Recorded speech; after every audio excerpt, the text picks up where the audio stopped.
ะซึ่งวันในอาทิตย์นี้รายการของเขาเนาะก็จะพาท่านผู้ชมมาอยู่อีกหนึ่งสถานที่เนาะบอกได้เลยว่าทางห้านอาหารหอสมุดเพื่อสุขภาพของเพลินเนาะจัดงานนี้ขึ้นมาเพราะว่าทางเป็นการเฉลิมฉลองทางห้านของเพลินนั้นครบรอบ1 ปีหรือว่าเป็นมูลนิธิสุขภาพดีนั่นเองเนาะซึ่งว่าตอนนี้ทางรายการของเขาก็จะเอาภาพบรรยากาศพร้อมด้วยความรู้ดีๆเกี่ยวกันกับการรักษาสุขภาพรวมไปถึงทานใดที่ว่ากินเจอยู่เนาะในตอนนี้หรือว่ากินมังสวิรัติที่ว่ารักษาสุขภาพกันอีหลีเนาะมาฝากให้กับท่านผู้ชมได้ติดตามน้ำกันซึ่งว่ารายละเอียดจะเป็นอย่างไรนั้นเราไปติดตามรับชมกันเลยแล้วท่านผู้ชมแล้วตอนนี้เนาะเจนนี่มาอยู่กันกับเมคุณดีจันทจักรเนาะซึ่งว่าเพิ่นเป็นผู้อำนวยการทางร้านอาหารหอสมุดตอนนี้เจนนี่มาอยู่กับเพิ่นแล้วเนาะทักทายสบายดีกับเพิ่นกันก่อนเลยสบายดีโดยสบายดีแม่เนาะขอให้แม่นี่แนะนำตัวเองให้กันกับท่านผู้ชมได้รู้จักกันเลยเจ้าข้าพเจ้าคุณดีจันทจักรจะเป็นผู้อำนวยการของร้านอาหารหอสมุดเพื่อสุขภาพเจ้าเนาะซึ่งว่ามื้อนี้การทางรายการเข้ากันมีความยินดีหลายเนาะที่ว่าได้มาสัมภาษณ์ทางเมย์เนาะเดี๋ยวเขามาถามความเป็นมาของทางห้านอาหารหอสมุดกันเลยเนาะว่าความเป็นมาเนี่ยใดแม่คือมาเปิดห้านนี้ขึ้นมาเจ้าก็ความเป็นมาของร้านอาหารนี่ก็คือว่าเกิดจากประสบการณ์เนาะประสบการณ์ที่แม่ได้นำมาใช้กับตัวเองที่มีการพบกับปัญหาเกี่ยวกับสุขภาพของแม่เองหลังจากที่แม่ได้ปรับเปลี่ยนวิธีการอยู่การกินแล้วก็พฤติกรรมต่างๆเนาะก็เห็นให้ชีวิตถือว่ากลับมาใช้ชีวิตแบบปกติได้เนาะผ่านมาก็ถือว่าจากปัญหาที่เกี่ยวกับเรื่องสุขภาพแล้วมันจะเห็นให้การดำรงชีวิตมีปัญหายุ่งยากน้อยนึงหลังจากที่มาปรับมาเปลี่ยนมาเป็นอาหารเพื่อสุขภาพแล้วมันก็เห็นให้ร่างกายหรือว่าการดำรงชีวิตมาตอบรับกับสิ่งที่เราใช้เป็นชีวิตประจำวันได้คือเก่าเนาะฉะนั้นแหละจากประสบการณ์ตัวนั้นก็ได้เอามานำใช้กับญาติพี่น้องหรือว่าเพื่อนมิตรใกล้ชิดอีสั่งนี่แหละก็เลยว่าได้ผลพอใจเนาะหลังจากนั้นก็เลยว่ามาคิดว่าผลประโยชน์ที่เราได้มันก็น่าจะเป็นประโยชน์ให้กับสังคมได้ก็เลยมีแนวคิดว่าอยากสร้างร้านอาหารแบบนี้ขึ้นมาแต่ว่าก็บังเอิญว่าได้มาเจอกับท่านประธานของร้านอาหารเนาะซึ่งเพื่อนก็เคยประสบกับปัญหาเรื่องสุขภาพคือกันก็เลยว่าเวลาที่ได้แนะนำเพื่อนได้ปรับเปลี่ยนวิธีกินมาแล้วเพื่อนก็ได้รับผลประโยชน์ตัวนั้นคือกันเนาะเห็นให้สุขภาพของเพื่อนดีขึ้นจากนั้นก็เลยว่าชวนกันมาเฮ็ดร้านอาหารสุขภาพแห่งนี้เนาะก็เพื่อนก็จะเป็นผู้ลงทุนรักส่วนแม่ก็จะเป็นผู้เจ้าของไอเดียเนาะอย่างคือที่แม่เคยปฏิบัติมาแม่ก็จะเอามาทุ่มใส่นี่แหละเพื่อว่าเฮ็ดจังไดให้อาหารที่ออกมานั้นเป็นอาหารที่เป็นสุขภาพแท้เนาะเพื่อเฮ็ดจังไดให้คนเฮานี่ได้กินอาหารเพื่อเป็นยาบอแม่นดำรงชีวิตไปกินยาหลายขึ้นจนว่ากลายเป็นว่ากินยาต่างอาหารนั้นบ่เอาโดยเนาะแล้วแม่ลูกยังรู้อีกว่าอาหารของพวกเขานี่เนาะเขาจะเน้นอาหารเพื่อสุขภาพเป็นหลักเนาะหลายๆคนอยากรู้ว่าคนกินเจดีเขาสามารถมารับประทานอาหารอยู่ที่ทางร้านของเขาได้บ่แม่แล้วโดยอันถ้าว่าจะว่าอาหารสุขภาพนี่ก็ถือว่ามันอยากใกล้เคียงว่าเป็นเจนั่นแหละเนาะตั้งแต่ว่าเจอยู่นี่เราจะพยายามคุมทางน้ำตาลคุมทางแป้งเนาะแล้วก็คุมการปรุงแต่งจากพวกน้ำมันฮ้อนนี่มันจะเป็นผลร้ายให้กับอาหารเพราะว่าเวลาที่เราใช้น้ำมันฮ้อนน้ำมันก็จะเปลี่ยนเนาะโครงสร้างโมเลกุลของน้ำมันจะกลายเป็นทางแฟตคันมันกลายเป็นทางแฟตเนี่ยยามใดแล้วร่างกายเราบ่สามารถย่อยสลายได้เนาะถ้าว่าเรากินแต่อาหารที่มันมีไขมันมีน้ำมันมีน้ำตาลมีธาตุแป้งพวกนี้นี่เราจำเป็นจะต้องได้ไปหัดกายหลายๆอาหารนี่คือตัวสำคัญเพราะว่าเรากินทุกมื้อแล้วปัจจัยที่สองก็คือสภาพแวดล้อมที่เราอยู่นี่แหละคืออากาศบริสุทธิ์บ่เนาะแล้วปัจจัยที่3คือการออกกำลังกายเรามีเวลาให้ตัวเอง เพื่อไปออกกำลังกายบอเนาะแล้วอันที่สี่ก็คือทุกอย่างนี่เฮากินไปหรือว่าร่างกายเฮาเฮ็ดเรียกไป มันก็เกิดพิษนำเนาะหรือพิษเข้ามาแต่ทางนอกก็มีเข้ามาทางอาหารก็มีคือผักที่เฮาเว้ากันนี่ตอนนี้เฮาเน้นใส่ผักปลอดสารพิษเนาะโดยผักที่เฮาบริโภคส่วนหลายในบางเทื่อมันก็จะมีพิษหรือว่าเป็นพวกถ้าว่ายังกินแบบทั่วไปเนาะอาจจะมีปลา มีไก่ มีซีน มีสั่งต่างๆเนาะปัจจุบันส่วนหลายพวกนี้นี่เขาเจ้าก็เข้าระบบอุตสาหกรรมถึงว่าเขากินอาหารดีเป็นใดก็ตามร่างกายเขาเวลามันเผาผลาญมันจะเกิดพิษในตัวของมันอีกฉะนั้นแหละปัจจัยตัวอีกสำคัญอันนึงก็คือจะต้องได้เอาพิษออกจากร่างกายเนาะการเอาพิษออกจากร่างกายนี่เขาว่าเรื่องไปหัดกายนี่ก็คือเอาพิษจากออกจากร่างกายออกทางเหงื่อแล้วมันก็จะมีระบายออกทางที่พวกเรามีระบบการขับถ่ายอยู่แล้วเนาะแต่ว่าอันนี้ก็คือพวกเราพยายามว่าเราจำกัดพิษให้น้อยลงและก็ให้มีระบบขับพิษออกให้ดีเนาะอันนี้คือว้าวเรื่องอาหารด้วยอันที่สองใหญ่ที่สองคือจะเป็นพวกเรื่องจิตเนาะคันเขาว่าเรื่องจิตนี่เขาก็จะมาว่าเรื่องการพักผ่อนเนาะการพักผ่อนดีการทำใจให้สงบดีอันนี้คือเป็นอีกปัจจัยหนึ่งที่พวกเราอาจจะต้องได้เอาใจใส่เนาะถ้าหาพักผ่อนเพียงพอร่างกายของเขาก็จะได้ซ่อมแซมพวกเซลล์ที่มันเสื่อมเนาะอันนั้นมันก็จะมีการระบบซ่อมแซมคืนแล้วถ้าว่าเขาหากมีความสงบได้ฝึกสมาธิอันนี้ก็จะช่วยให้ร่างกายของพวกเราผลิตสาร ซึ่งเป็นสารที่จะช่วยให้พวกเรานี่มีความสามารถต้านกับพยาธิได้เพื่อนเอิ้นว่ามันจะก่อสารแห่งความสุขคือดอสเคยได้ยินเนาะดอสเนี่ยมันจะมีโดพามีนเนาะสารโดพามีนนี่ก็จะเป็นสารที่เฮ็ดให้ก่อความสุขได้เซโรโทนินก็เป็นสารอีกตัวหนึ่งเนาะออกซิโดซินก็เป็นอีกอันนึงแล้วก็สารเอนโดฟินเป็นแบบเวลามีความสุขขึ้นมามันจะหลั่งสารเอนโดฟินเนาะอันนี้แหละคือสารพวกนี้แหละเขาจะมาช่วยให้ร่างกายของเขามีความต้านทานขึ้นมาก็ถือว่าเกี่ยวกันกับอาหารการกินกันอยู่แล้วเนาะแม่เนาะอาหารที่ว่าสุขภาพและยังที่สำคัญก็คือสุขภาพจิตของเราพร้อมและก็พักผ่อนนี่ก็ต้องพักผ่อนให้เพียงพอเนาะถึงแบบว่าจะควบคู่กันไปแล้วจะนี่เห็นเนาะทางห้านอาหารหอสมุทรของเราเนาะก็ถือว่านอกจากว่ามีอาหารเพื่อสุขภาพแล้วยังได้ยินมาว่ายังจะมีการฟังธรรมะฝึกจิตใจให้เบิกบานพร้อมตัวนี้นี่อยากให้แม่นี่แนะนำให้กับท่านผู้ชมในเจ้าคันจิว่าละ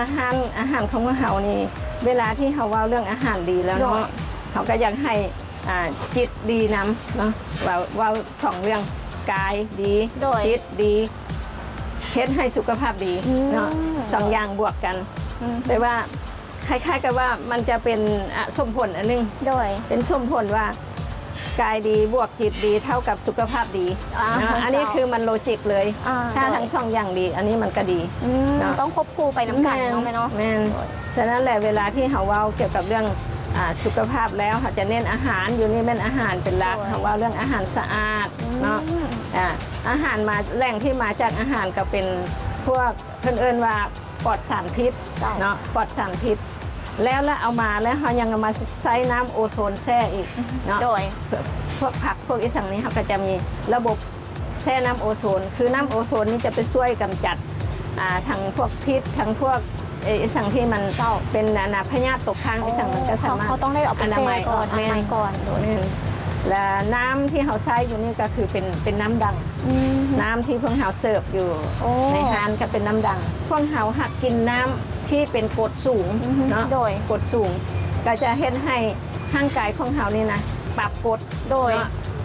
เอาดั้งเอาความเป็นดั้งจากร่างกายเขานี่มาใช้คือมันไปดึงเอาแคลเซียมเนาะโดยเวลาที่เขากินอาหารไปแล้วพวกเขาจะเคยได้ยินว่าโอ้เป็นพยาธิกระดูกพลอยขาดแคลเซียมขาดแคลเซียมเนาะจะเฮ็ดให้กระดูกพลอย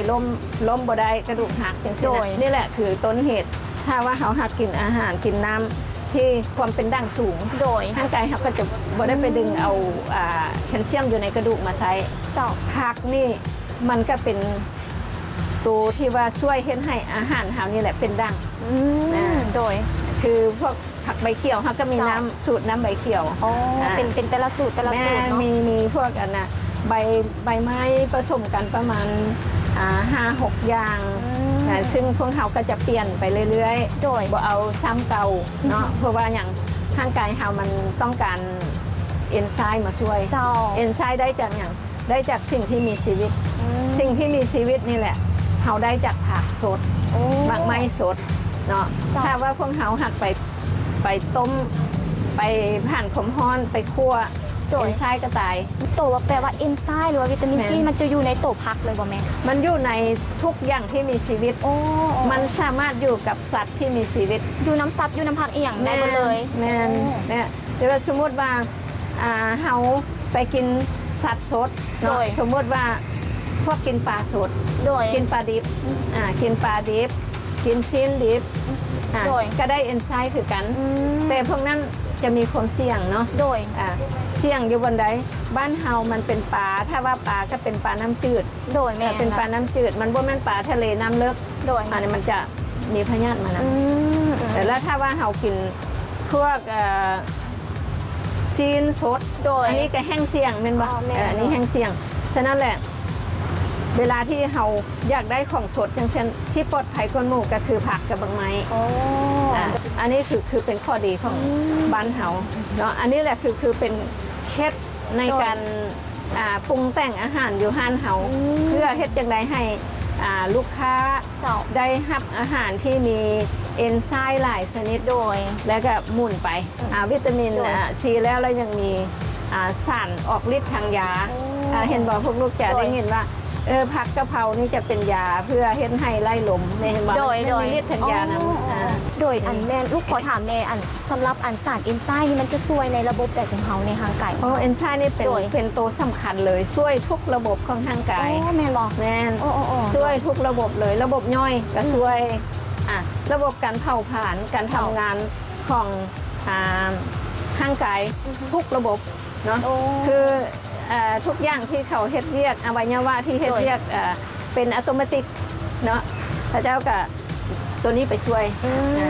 โดยแปลว่าทางห้างของเขาเวลาที่ว่าเขาจะมาเสิร์ฟอาหารให้กันกับลูกค้า เจ้า เขามีการแนะนำว่าให้ลูกค้ากินตัวนี้ก่อนจึงจะได้ประโยชน์กินตัวนี้ก่อนนั่นบ่แม่ แม่นอยู่ในเมนูเขาก็จะเขียนใส่ว่าอาหารเริ่มต้นบ่อาหารสตาร์เตอร์นะเนาะเขาจะแนะนำว่ามีพวกนี้เจ้า คือบังหุ่งตำบังหุ่งบ้านเฮานี่ดี โดย บ่เฉพาะแต่ตำยูฮันเขาดอกตำยูฮันใดก็ดีคือกัน แต่ว่าบังหุ่งนี่มันมีเอนไซม์สูง เจ้า เพราะว่าพวกเขาจะเคยเห็นเนาะเวลาเพิ่นหมักซีนเพิ่นจะเอาบังหุ่งใส่มัน โดย นั่นแหละคือมันตัวช่วยไป ย่อย โดย ละลายเห็นไฮซีนมันนั่นบ่หยาบ โอ้เนาะก็ถือว่าได้เคล็ดลับแล้วก็ได้สูตรดีๆ จากทางเมย์ของเพื่อนที่ว่าเพื่อนมาแนะนำทางห้านอาหารหอสมุทรเพื่อสุขภาพเนาะเพราะว่าเจนนี่พอแต่ว่าเข้ามาทางห้านเลยลูกค้าของเพื่อนมีการแน่นเต็มเลยนะว่าจะเป็นชาวต่างชาติหรือว่าคนลาวกลุ่มเฮาก็ถือว่าในปัจจุบันนี้เพื่อนก็ได้หันมารักษาสุขภาพกันหลายขึ้นแล้วเนาะแม่เนาะโดยเนาะท่านผู้ชมก็ถือว่ามาฮอดตอนนี้เนาะท่านผู้ชมเฮาจะไปพักชมสิ่งที่น่าสนใจกันก่อนในระยะต่อไปก็ถือว่าทางห้านอาหารหอสมุทรแห่งชาติของเฮาเนาะก็ถือว่ามีอาหารหลากหลายมาให้ท่านผู้ชมนั้นได้มาชิมแล้วก็มาฮู้นำกันว่าจะมีหน้าตาแบบใดแล้วก็นี้เกี่ยวกันกับงานของเพิ่นพร้อมเนาะว่าเพิ่นจัดงานนี้ขึ้นมาเป็นมูลนิธิเพื่อสุขภาพให้กันกับท่านผู้ชมได้รับชมน้ำกันตอนนี้ไปพักกันก่อนเจ้า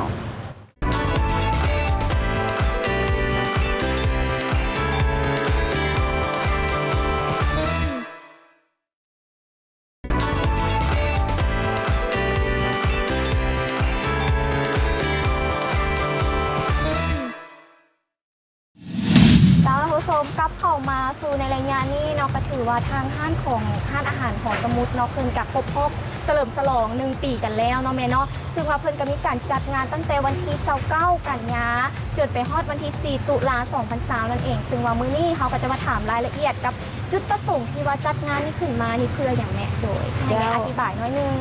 พอดีห้านอาหารของพวกเขาครบรอบ1 ปีเนาะ โดย ก็เลยว่าได้มาเฮ็ดเป็นงานเฉลิมฉลองครบรอบ1 ปี แล้วได้พร้อมกันเปิด โดย มูลนิธิสุขภาพดี เจ้า เนาะมูลนิธิสุขภาพดีเนี่ยก็มีผลต่อเนื่อง มาจากห้านอาหารนี่แหละเนาะที่ว่าแม่ได้สร้างห้านอาหารนี้ขึ้นมาแล้วเป็นบ่อนที่เห็นให้คนรู้จักอาหารแล้ว แม่ก็อยากให้มีบ่อนให้คนได้เข้ามาศึกษามาหาข้อมูลมาเรียนรู้เนาะก็เลยว่าขออนุญาตสร้างตั้งเป็นมูลนิธิสุขภาพดี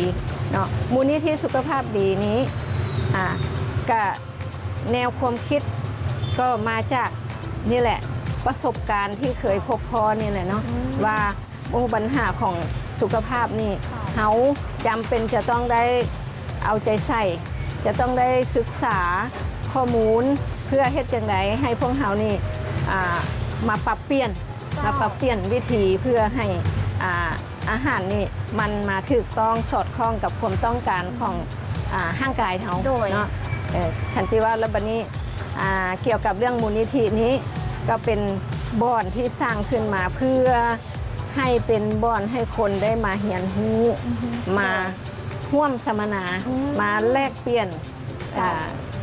พวกข้อมูลนำกันมาแลกเปลี่ยนข้อมูลนำกันว่าปัจจุบันนี้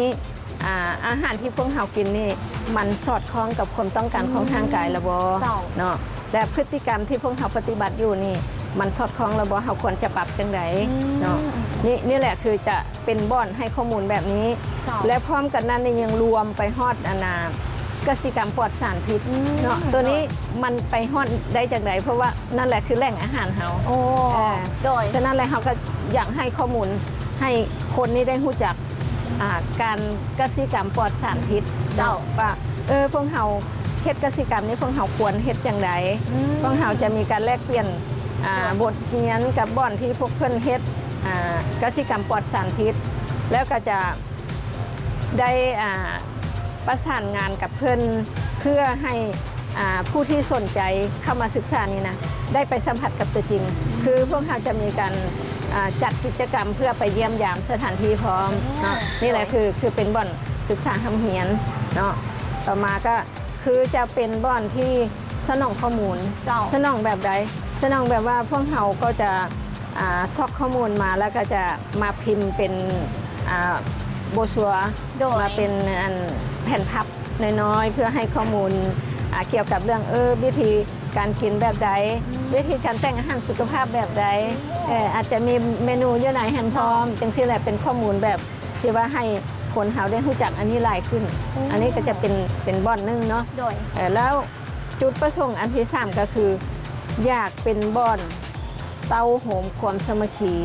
เนาะเพราะว่าก็จะมีหลายคนเนาะที่ว่าเจอปัญหาเรื่องสุขภาพแต่ก็ยังมีอีกหลายคนที่ว่ามีเงื่อนไขดีที่สามารถมาช่วยแบบว่าอยากสร้างแหล่งที่สามารถเต้าโฮมความสามัคคีเต้าโฮมน้ำใจเพื่อให้คนเฮาได้ช่วยเหลือกัน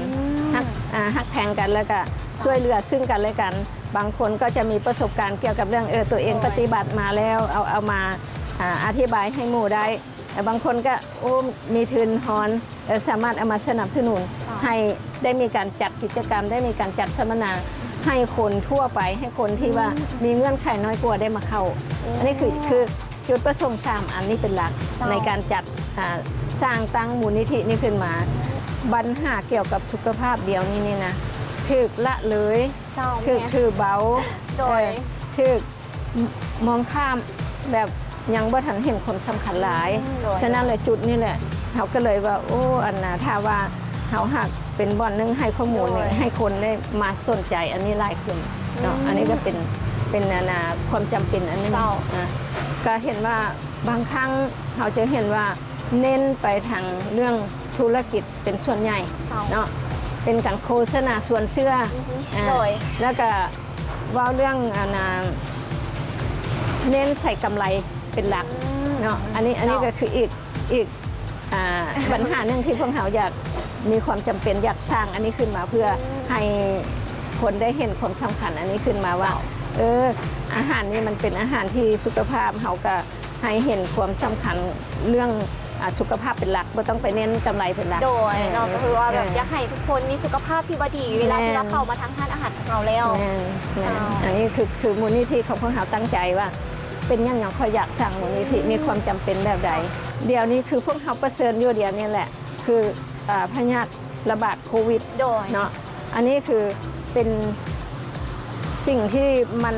บกคาดคิดที่เขาคิดบ่ถึงว่ามันจะมามันก็มาอันนี้คือเป็นพยาธิที่มาคุกคามชีวิตคนเฮาแบบนี้มันก็มาหลายขึ้นมันก็เปลี่ยนชื่อมาอีกเนาะโดยแหละฉะนั้นแหละถ้าว่าพวกเฮาหากบ่เตรียมพร้อมฐานสุขภาพเฮาให้ดีภูมิต้านทานเฮาให้แข็งแรงเวลาพยาธิอันอื่นมามันก็จะรับได้ง่ายแต่นี่แหละคือเฮาอยากสร้างพื้นฐานสุขภาพให้ดีจุดนี้อีกนี่คือเป็นความสำคัญที่เฮาอยากสร้างมูลนิธิสุขภาพดีขึ้นมาตัดสินใจระดมกำลังปัจจัยระดมกำลังผลเพื่อมาสร้างมูลนิธิสุขภาพดีขึ้นมามูลนิธิสุขภาพดีนี่จึงได้เกิดขึ้นได้ขออนุญาตคือรับอนุมัติอย่างเป็นทางการเนาะจำแต่วันที่11 เดือน 3 ปี 2020เนาะแต่บังเอิญว่ามาเจอโควิดแล้วบ่สามารถเคลื่อนไหวได้มันย้ายมาแม่นจนว่ามาสามารถเปิดได้วันที่29 เดือน 9 2020นี่เนาะโลโก้ของทางมูลนิธิสุขภาพดีนี้จะเป็นเครื่องหมายมือโดยจับหัวใจเนาะนี่มันซื้อถึงอย่างแม่ตัวนี้อันนี้คือความหมายอยู่บนว่าหัวใจนี่ปกติมันจะอยู่ทางนี้เนาะแต่ว่าเฮากลับใจโดยกลับใจมาให้ความสำคัญแก่สุขภาพอันนี้เป็นประเด็นหนึ่งและอีกประเด็นหนึ่งเราจะเห็นหุ้มหัวใจแบบนี้นี่มันคล้ายๆคือใบโพเนาะใบโพนี่แหละแสดงถึงคุณธรรมแสดงถึงความมีน้ำใจแบ่งปันการหักแพงช่วยเหลือซึ่งกันและกันการยื่นน้ำใจให้กันเนาะอันนี้คือ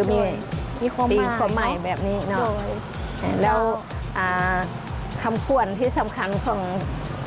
มูลนิธิของพวกเราก็คือสุขภาพดีชีวิตมีสุขสุขภาพดีชีวิตมีสุขอันนี้เป็นคำขวัญเป็นคำขวัญของเราเนาะแล้ว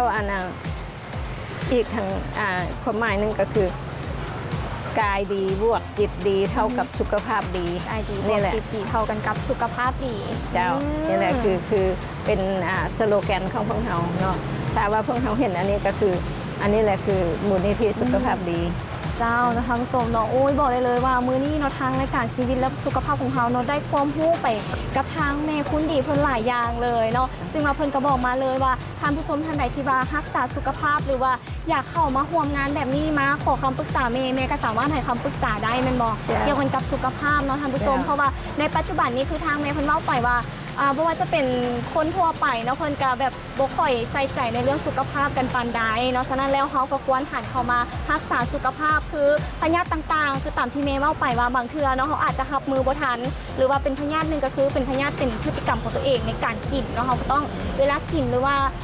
การออกกำลังกายอย่างกระยานเนาะเขาก็ต้องควรมีให้ตัวเองเนาะเนาะแม่เนาะตัวนี้ต้องฝากไว้กับทานผู้ชมหลายๆจ้าท่านผู้ชมก็ถือว่ามาฮอดในระยะนี้เนาะเขาจะไปพักชมสิ่งที่น่าสนใจกันก่อนเพราะว่าในระยะต่อไปท่านผู้ชมอย่าเฝ้าเปลี่ยนช่องไปใส่เพราะว่าทางเมย์คุณดีของเพิ่นเนาะเพิ่นก็จะเอาเมนูอาหารต่างๆเกี่ยวกันกับสุขภาพมาฝากมาต้อนเดี๋ยวให้เมย์เพิ่นเบ้ากันๆน้อยนึงว่ามีอาหารแบบใดแม่สำหรับมื้อนี้เจ้ามื้อนี้พวกเราทางห้านก็จะได้กะเกียมอาหารเพื่อให้ทางท่านผู้ชมได้เห็นหน้าตาเนาะว่าเป็นจังไดซึ่งอาหารของพวกเราอยู่ห้านนี้พวกเราคือว่าจะเป็นอาหารที่บ่มีซีนบ่มีสัตว์บ่มีสัตว์คันที่ว่าอาหารของเรานี่สูงสุดนี่พวกเราให้มีไข่แต่เป็นไข่ที่เลี้ยงธรรมชาติแบบว่าบ่แม่นเลี้ยงอยู่ฟาร์มคล้ายๆกับว่าเป็นไข่ไก่ลาดอย่างให้ท่านผู้ชมได้เห็นหน้าตาเนาะจังน่าจะแนะนำให้ว่าอาหารของพวกเราจะมีอย่างใดแต่ว่าเน้นคือเป็นอาหารที่จากผักจากพืชเป็นหลักจากเห็ดเป็นหลักจากถั่วเป็นหลักเนาะเราก็ถือว่าเป็นอาหารเพื่อสุขภาพนั่นเลยเนาะท่านผู้ชมเนาะท่านผู้ชมตอนนี้ไปพักกันก่อนแล้วมาพบกันในระยะต่อไป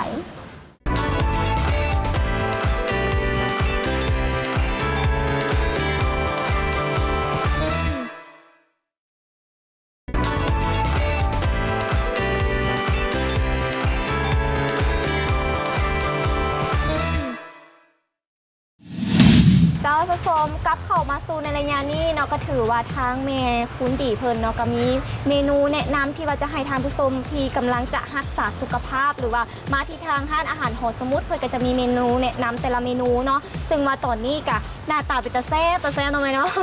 โดยให้เมย์แนะนำเมย์ว่ามีเมนูใดเนแล้วก็ได้ยินมาว่าเมย์ว่าถ้าว่าเขาจะกินตัวใดเขาต้องแบบว่ากินตามขั้นตอนแม่นบ่แม่อ๋อตัวนี้จะให้เมย์แนะนำเลย เจ้าขั้นตอนการกินนี่ก็สำคัญเนาะเพราะว่า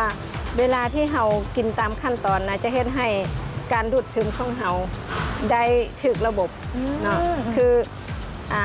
ขั้นตอนที่หนึ่งนี่ถ้าว่าเราจะตามขั้นตอนเนาะควรกินพวกน้ำปั่นก่อนเนาะ น้ำปั่นน้ำปั่นอันนี้น้ำวีดการ์ดเนาะอันนี้เป็นเบียร์วีดการ์ดเป็นเขาเอิ้นต้นข้าวสาลีอ่อน โอ้เป็นตัวนี้เลยป่ะแม่แม่นตัวนี้เลยเนาะแต่ตัวนี้สรรพคุณมันนี่ถือว่าจะมีโภชนาการสูงเนาะมีบรรดาแร่ธาตุทั้งหลายมีวิตามินซีมีเอนไซม์ตัวสำคัญมีครบโดยตัวนี้นี่มันจะเป็นรสชาติแบบใดแม่มันจะเป็นมันจะไม่กินมันจะไม่กินของใบอ่อนของต้นสาลีโดยเป็นหอมโดยออกหวานน้อยนึงกินง่ายเนาะกินน้อยๆจังสิแต่สรรพคุณหลายมื้อละจอกไหมเขาควรกินมื้อละจอกบ่มื้อละจอกก็ได้เช้าจอกแหลงจอกก็ได้อันนี้เป็นของดีเนาะอันนี้นี่ต้องกินก่อนอาหารบ่แม่นกินตอนท้องว่างคนอื่นนะท้องว่างคือพวกผักสดทั้งหลายหรือเป็นน้ำปั่นผักใบเขียวบอสพอตะใบอันนี้เนาะอาจจะเป็นคือพวกเฮามักปั่นใบยะนางใบผักนอกโดยใบเตยใบตำนินหวานใบผักคะน้าใบอีสังที่เรากินสดได้เราสามารถเอามาปั่นประมาณมื้อละคาบละ5-6 อย่างก็ได้เนาะอันนี้คือน้ำเขียวเขาเอิญนะเขากินก่อนโลดกินก่อนโลดเพราะว่าเขาจะได้เอนไซม์เขาจะได้วิตามินซีตัวนี้หลังจากที่ว่ากินไปแล้วเลยกินอาหารปุ๊บเลยบอกไหมหรือว่าได้กินก่อนแล้วเขาก็กินน้ำบิทรูทตัวนี้บอกสีแดงๆนี่มันแดงจากหัวบิทรูทแล้วนี่เขายังผสมกับหมากนัดกับใบโหระพาแล้วเขายังผสมกับหัวแครอทน้ำตัวนี้สูตรนี้ถือว่าบำรุงเลือดได้เลยอันนี้แต่ว่าคือเขาเน้นเขาจะได้เอนไซม์อันนี้เป็นเฝอเห็ดตุ๋นมีเฝอเห็ดตุ๋นอุ้ยติดแซ่บนะทานผู้ชมเลยเจ้าวันนี้ถ้าว่าพวกเขาหากจะกินอันนี้แล้วมากินสลัดอีกกระโบเป็นอย่างเนาะเพราะว่าอันนี้ก็ถือว่าเป็นผักหลายชนิดร่างกายเราต้องการเอนไซม์ประมาณ 2,700 กว่าชนิด 2,700 กว่าชนิดฉะนั้นแหละถ้าว่าเรากินผักหลากหลายชนิดเราก็จะได้เอนไซม์หลายชนิดร่างกายเรามีความต้องการเนาะแล้วถ้าว่าเรากินสลัดหรือจะเป็นเพื่อนเอิญย่อดอกไม้สดโดยย่อดอกไม้สดนี่ก็จะเป็นพวกผักสดคือกันเนาะเขาสามารถเอิญว่าเป็นพวกเริ่มต้นสตาร์เตอร์ถ้าว่าบ่มีพวกปั่นก็กินพวกนี้ได้เลยหรือถ้าเขาไม่ได้กินตัวนี้เขาต้องกินตัวนี้แม่นควรกินพวกที่มีผักสดก่อนหรือจะเป็นตำบังหุงอันนั้นตำบังหุงนี่ก็มีเอนไซม์สูงคือกันเนาะหลังจากที่เรากินพวกสดแล้วหรือตำบังหุงแล้วเราก็สามารถกินเป็นเฝอนี่ได้แล้วเนาะได้เลยหรือว่าจะกินพวกอาหารเป็นข้าวอาหารกับข้าวต่างๆได้เลยอันนี้ก็คือกันมันก็เป็นตัวช่วยในการย่อยคือกันเนาะพวกนี้เขาจะมีเพื่อนเอิ้นสมุนไพรนะโดยตัวนี้ซื้อวันนี้ไหนนี่แม่ซื้อว่าเมี่ยงคำเนาะเมี่ยงคำจะมีพวกข่าขิงจะมีตัวอันเม็ดน้อยๆนี่มันงากับขี้นัวขี้นัวนี่มันจะเป็นธัญพืชชนิดหนึ่งที่มีโภชนาการสูงคือกันโปรตีนเนาะจะมีอันนี้อยู่บ้านเฮานี่บ่มีต้องได้นำเข้าเป็นขี้นัวเม็ดขี้นัวเพราะว่าบ่ค่อยได้ยินเนาะแม่นฉะนั้นแหละอันนี้เป็นอาหารที่พวกเฮาสามารถกินได้สมมุติคาบนึงเขาอาจจะเริ่มด้วยผักสดแล้วก็มากินเป็นเฝอหรือ ผักสดแล้วเขาก็มากินเป็นข้าวกับอาหาร